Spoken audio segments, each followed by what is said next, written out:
এই কথাগুলো আমি পাবলিকলি বলতে চাইতাম না কখনোই, তবে এখন বলতে বাধ্য হচ্ছি, কারণ এটা ফেসবুকের যুগ, ইউটিউব অনলাইনের যুগ। সত্যটা উপস্থাপন না করলে অনেক মানুষ বিভ্রান্ত হতে পারে।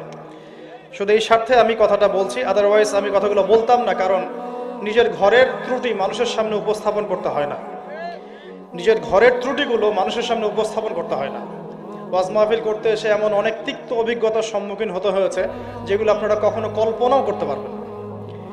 এমন অনেক মাহফিলে গিয়েছি যে এত উচ্চ মানের সমাদর, ভালো ব্যবহার, রুটিন সিস্টেম, আপনার আমাদের যাতায়াত থেকে শুরু করে সিকিউরিটি এত সুন্দর করে করেছে বলার বাইরে। এমন বহু মাহফিল আমরা করেছি। বিগত বছরে প্রায় 150 থেকে 200 মাহফিল করা হয়েছে। এবছরে অলরেডি মোটামুটি 60-70টা মাহফিল করা হয়ে গেছে অলরেডি। আমি বাসা থেকে বের হয়েছি নভেম্বর মাসে এবং মাহফিলের সিজন শেষ হবে মার্চ মাসে। আপনারা জানেন না যে ভিতরে কত গল্প থাকে। পরিবার থেকে দূরে থাকি আমরা, রাস্তাঘাটে হায়াত যাচ্ছে। এখানে এসেছি, আলোচনা করলাম 1.5 ঘন্টা, আর প্রশ্নোত্তর দিচ্ছি হয়তো আধা ঘন্টা, হয়তো 2 ঘন্টার বিষয়, কিন্তু এখানে আসতে আমাদেরকে 4-8 ঘন্টা রাস্তায় চলে গেছে। এটা কিন্তু মানুষ বুঝবে না। ওয়াজ মাহফিল করতে এসে অনেক কিছুই ফেস করেছি, যেগুলো আমি ঘরের ত্রুটি মানুষের সামনে বলতে চাইতাম না কখনোই, কিন্তু এখন কিছু কিছু ঘটনাকে কেন্দ্র করে এগুলো বলতে বাধ্য হচ্ছে। না বললে মানুষের সামনে প্রকৃত সত্যটা উপস্থাপিত হবে না। আর কতদিন চুপ করে থাকবে? ওয়াজ মাহফিলে কি এমনও হয়েছে যে আমাদের এবং আমাদের টিমের পুরো সিকিউরিটি এবং যাতায়াতের কথা বলে আমাদেরকে খালি হাতে বিদায় করেছে। এমন বহু মাহফিল হয়েছে। এমন অনেক মাহফিল হয়েছে, মাহফিল শেষ করে গাড়িতে এসে বসেছি, বসার সাথে সাথে মাহফিল কমিটির কোনো খবর নাই, শেষ, ফোন নাম্বার বন্ধ।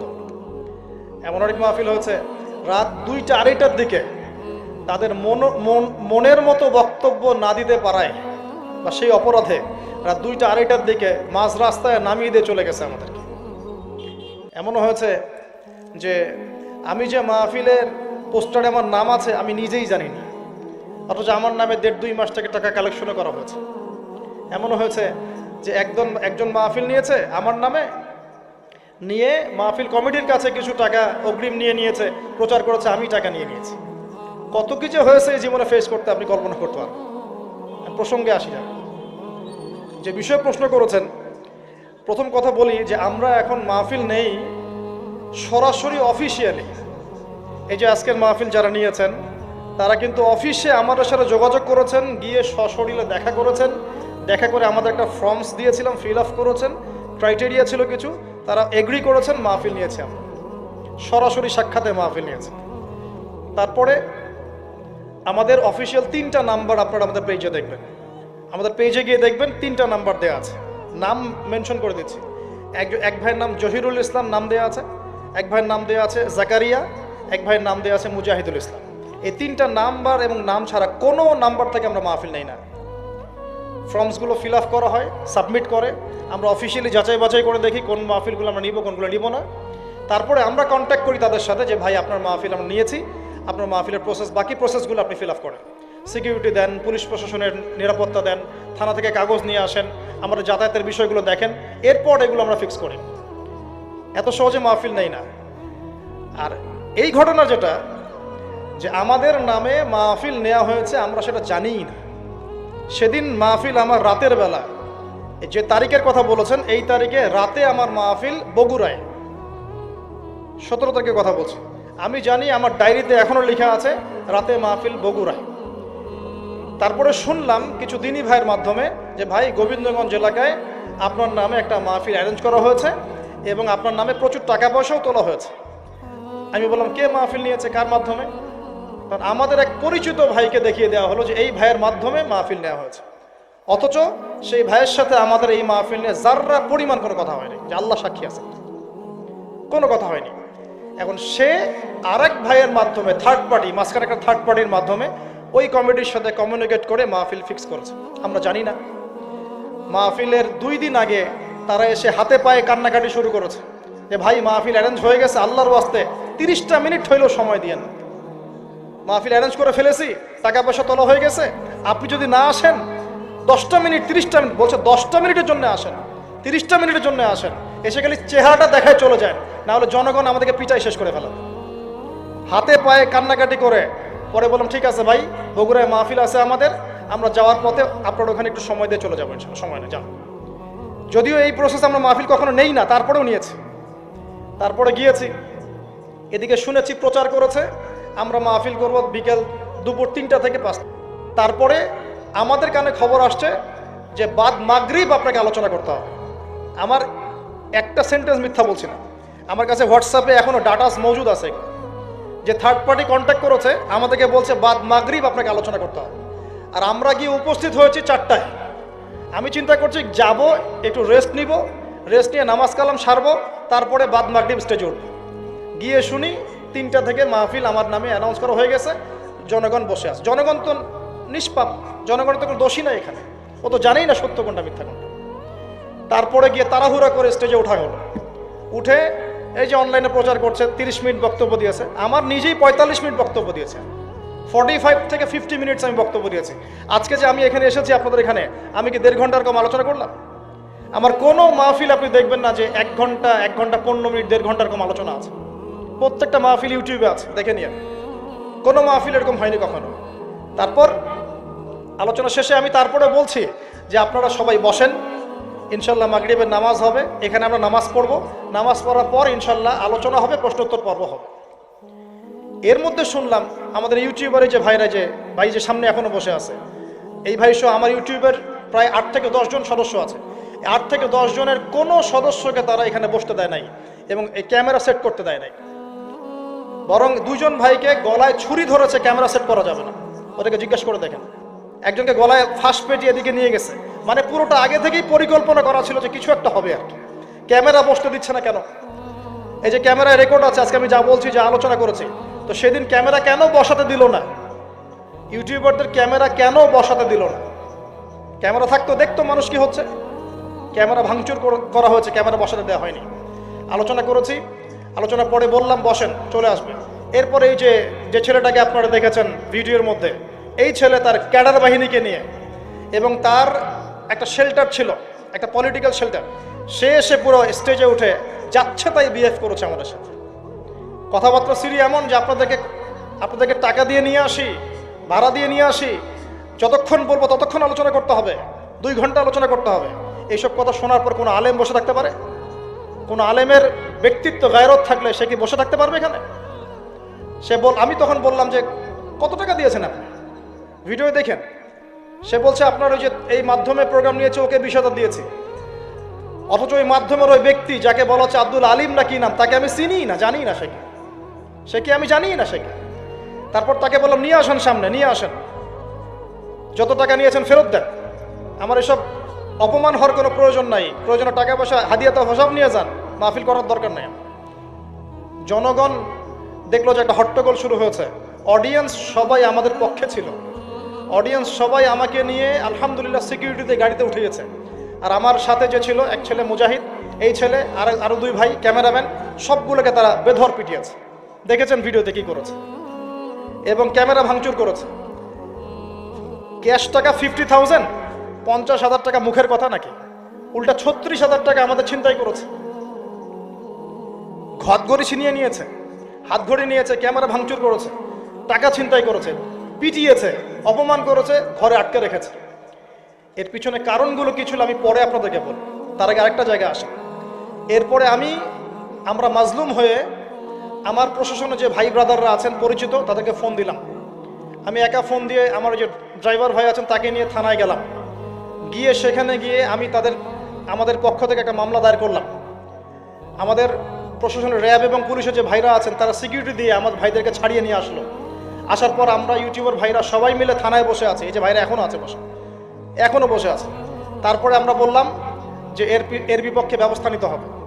আমরা একটা মামলা দায়ের করলাম। আশ্চর্যের বিষয় হচ্ছে, মামলা দায়ের করার ঠিক পরেই তার পরের দিন 2টা ভিডিও চলে আসলো, একটা জাগো নিউজ, একটা ওই যে 24।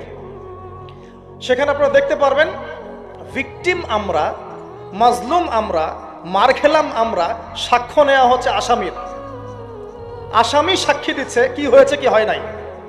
একটা ন্যাশনাল নিউজ যদি প্রচার করতে চান, আপনাকে পক্ষে বিপক্ষের কথা নিতে হবে না? একটা ন্যাশনাল নিউজ প্রচার করবেন, তাহলে বাদী বিবাদী উভয়ের কথা শুনতে হবে না? যার নামে মামলা করেছি সে দাঁড়িয়ে বলছে যে জনগণ নাকি আমাদেরকে পিটিয়েছে, ও নাকি আমাদেরকে গাড়িতে তুলে দিয়েছে। অথচ ভিডিওতে স্পষ্ট দেখা যাচ্ছে ওই ছেলে আমার ছোট ভাইকে টানা হাসরা করছে, গায়ে হাত তুলছে, ভিডিও স্পষ্ট দেখা যাচ্ছে।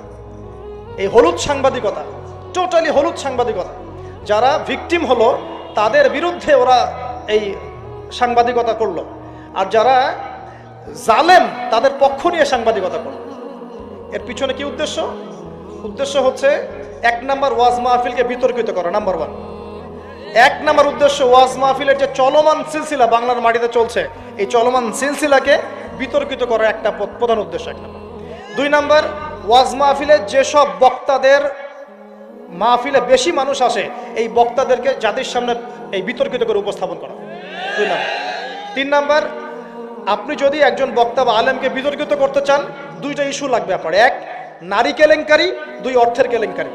মারও খেলাম আমরা, জুলুমের শিকার হলাম আমরা, আর উল্টা আমাদেরকে টাকার মতো ছোট্ট একটা বিষয়কে কেন্দ্র করে আমাদেরকে জাতির সামনে অপমানিত করা হচ্ছে। কত টাকা নেবেন? টাকার জন্য যদি আমরা মাহফিল করতাম, আজকে আমার আজকে 10 তলা বাড়ি থাকতো। একদিনে চাইলে আমি 10টা মাহফিল করতে পারতাম।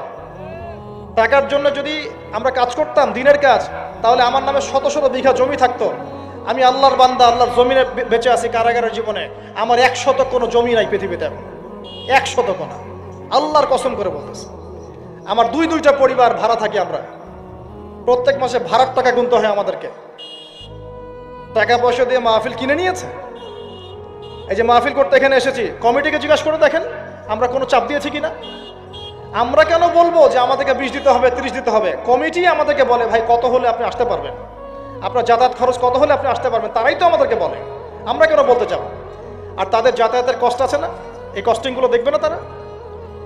এখানে সবচেয়ে ন্যাক্কারজনক হচ্ছে যে মার খেয়েছে, যে জুলুমের শিকার হয়েছে, তাদের বিরুদ্ধে সাংবাদিকরা কলম ধরেছে।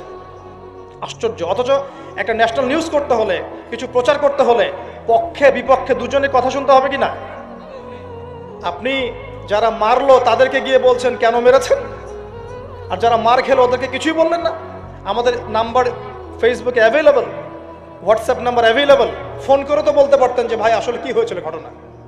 তার মানে বোঝা যায় এর পিছনে একটা গভীর ষড়যন্ত্র আছে। ষড়যন্ত্র 1 নাম্বার, আলেম ওলামাদের অবস্থা কিন্তু দেশে ভালো নয়। ষড়যন্ত্র 1 নাম্বার হচ্ছে হকপন্থী আলেম ওলামাদেরকে সমাজ থেকে মাইনাস করে দেওয়া, একটা উদ্দেশ্য 1। 2 নাম্বার, ওয়াজ মাহফিলকে বিতর্কিত করা, একটা উদ্দেশ্য। 3 নাম্বার, যেসব বক্তাদের ওয়াজ মাহফিলে বেশি মানুষ আসছে, জনগণ শুনছে, আমল করছে, ইসলামের একটা ফ্লো সৃষ্টি হচ্ছে, এই মানুষদেরকে সমাজে বিতর্কিত করে দেওয়া। এবং এই কাজগুলোর মধ্য দিয়ে কারা তাদের এজেন্ডা বাস্তবায়ন করছে আপনারা খুব ভালো করে খেয়াল করে নেবেন। আর কিছু আছে চিলে কান নিল টাইপের মানুষ, যা দেখবে অনলাইনে, যা আসবে দেদারসের প্রচার করা শুরু করবে। তুমি যে মিডিয়া, তুমি যে ফেসবুকে ইউটিউবিং করছো, ফেসবুকিং করছো, কখনো কি আমাকে জিজ্ঞেস করেছিল, আমাদেরকে জিজ্ঞেস করেছিল ভাই কি হয়েছে আপনাদের সাথে? তুমি এক পক্ষের কথা শুনে গালিগালাজ করছো, চরিত্র নিয়ে কথা বলছো, টাকার কেলেঙ্কারি দিচ্ছ।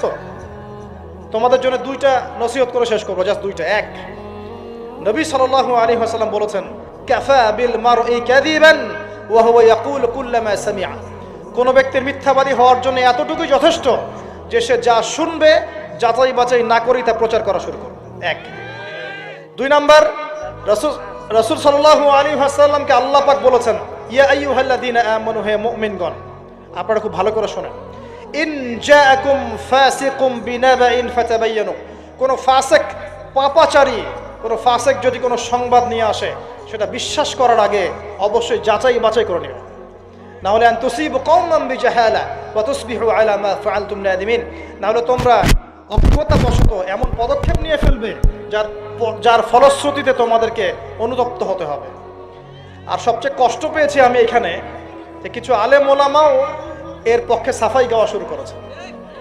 আমি এই জায়গায় কষ্ট পেয়েছি। শোনেন, আজকে মজা নিচ্ছেন, ট্রল করছেন, করেন, এটা আপনার দিকেও আসবে ইনশাআল্লাহ, দেখে নিন। কারণ এটা শুধু আমাকে উদ্দেশ্য করা নয়, এর উদ্দেশ্য হচ্ছে পুরো ওয়াজ মাহফিল এবং আলেম ওলামা এবং পুরো কমিউনিটিকে বিতর্কিত করা। আপনার উচিত ছিল নিজের ভাইয়ের পাশে এসে দাঁড়ানো, আপনি উল্টা মজা নিয়েছেন। এগুলো আল্লাহর আরশ পর্যন্ত পৌঁছে গেছে ইনশাআল্লাহ। আল্লাহ পাক অচিরেই এর ফলাফল নাজিল করবে ইনশাআল্লাহ। আমি তো কিছু করতে পারবো না, মামলা দিয়েছি, মামলার কি হবে আল্লাহ ভালো জানে। উল্টা তাদের পক্ষেই মানুষ কাজ করছে। আমি শুধু এতটুকু বলছি, আল্লাহর কাছে হাত তুলে দোয়া করছে, আল্লাহুম্মা ইন্না নাজআলুকা ফি নুহুরিহিম ওয়া নাউযু বিকা মিন শুরুরিহিম, আল্লাহুম্মা কফিনিহিম বিমা শি'তা, আল্লাহুম্মা মুনজিলাল কিতাব ওয়া সারি'আল হিসাব ইহজিমিল আহজাব, আল্লাহুম্মা ইহজিমহুম ওয়া জালজিলহুম। এই দোয়ার অর্থ যারা বুঝবেন জেনে নিয়েন যে আমি কি দোয়াটা করছি। আমি আল্লাহর কাছে দোয়া করছি আল্লাহ পাক সত্যের পক্ষে থাকেন, মিথ্যার বিপক্ষে থাকেন। এখানে ইসলামের বদনাম হয়েছে, আলেমের বদনাম হয়েছে, এবং আল্লাহর দ্বীনের দায়ীদের গায়ে আঘাত এসেছে, ইউটিউবারদেরকে আঘাত করা হয়েছে, এবং মিথ্যা প্রোপাগান্ডা চালিয়ে চরিত্র হনন করা হয়েছে। আল্লাহর কাছে দোয়া করছে আল্লাহ পাক যেন একাই এই জালেমদের বিরুদ্ধে আমাদের পক্ষে যথেষ্ট হয়ে যান ইনশাআল্লাহ। আমরা দোয়া করছি আল্লাহ পাক যেন এদের এবং আমাদের মাঝখানে ফয়সালাকারী হিসেবে আল্লাহ পাকই যথেষ্ট থাকেন ইনশাআল্লাহ। আল্লাহুম্মা মুনজিলাল কিতাব, আল্লাহ পাক কিতাব নাজিলকারী, সারি'আল হিসাব, দ্রুত হিসাব গ্রহণকারী, ইহজিমিল আহজাব, এই জালেমদের এই দলটাকে আল্লাহ পাক ভেঙে দিবেন ইনশাআল্লাহ। আল্লাহুম্মা জালজিলহুম, আল্লাহুম্মা ইহজিমহুম ওয়া জালজিলহুম, আল্লাহ পাক এদেরকে বিধ্বস্ত করবেন, এদের পাগুলোকে ভূমিকম্পের মতো কাঁপিয়ে দিবেন ইনশাআল্লাহ তাআলা। নবী সাল্লাল্লাহু আলাইহি ওয়াসাল্লাম, লাস্ট কথা, নবী সাল্লাল্লাহু আলাইহি ওয়াসাল্লামের উপর অত্যাচার আসলে তিনি দুই রকম সুন্নত দেখিয়েছেন। এক, তিনি মাফ করে দিয়েছেন, যদি ওরা ক্ষমা চাইতো আমি মাফ করে দিতাম, যদি ক্ষমা চাইতো আল্লাহর কসম মাফ করে দিতাম। ক্ষমা না আছে, উল্টা তারা মিথ্যা প্রোপাগান্ডা চালিয়েছে, এর কোনো মাফ নাই ইনশাআল্লাহ। আল্লাহ রাসূল আরেকটা সুন্নাত, তিনি বদদোয়া করেছেন, হাত তুলে তুলে বদদোয়া করেছেন, আল্লাহ অমুককে দেখে নিও, তমুককে দেখে নিও, তমুককে দেখে নিও। আজকে আমি মাজলুম, আমরা মাজলুম, শুধু সেই বদদোয়া আল্লাহর কাছে করছে। অচিরেই দেখে নেবেন তাদের কি পরিণত হয় ইনশাআল্লাহ। আমরা কিচ্ছু করব না, কিচ্ছু বলবো না, আল্লাহর পক্ষ থেকে কি ফয়সালা হয় খালি দেখে নিন ইনশাআল্লাহ। কারণ আল্লাহর দ্বীনের শত্রুতা করে, দ্বীনের দায়ীদের সাথে, আলেমদের সাথে শত্রুতা করে কোনো জালেম, কোনো ফেরাউন, নমরুদ এই দুনিয়াতে টিকতে পারে নাই, আগামীতেও পারবে না ইনশাআল্লাহ তাআলা। আর কিছু বলার মতো মন মানসিকতা আমার নাই। আপনাদের জন্য দোয়া করবো এবং অনুরোধ করব যে আল্লাহর ওয়াস্তে এই বিভ্রান্তির যুগে এক পেশে মনোভাব রাখবেন না, সত্য মিথ্যা যাচাই করবেন, তারপরে আপনি বিশ্বাস করবেন ইনশাআল্লাহ তাআলা। আর বিশ্বাস করবেন আল্লাহর পথে দায়ী, আলেম, মুহাদ্দিস, মুফতিরা কোনো দিনও দিনের অকল্যাণে কোনো কাজ করে না ইনশাআল্লাহ। আল্লাহ রাব্বুল আলামিন আমাদের সবাইকে পবিত্র কোরআন এবং সহিহ হাদিসগুলো অনুযায়ী আমল করার তৌফিক দান করুন, নবীর সুন্নাহগুলো মেনে চলার তৌফিক দান করুন, এবং আমাদের মাঝে যত ইখতিলাফ আল্লাহ পাক দূর করে দিন, এবং দৃশ্যমান অদৃশ্যমান সমস্ত রকম ইসলামের শত্রু থেকে আল্লাহ পাক আমাদেরকে হেফাজত করুন, আমিন।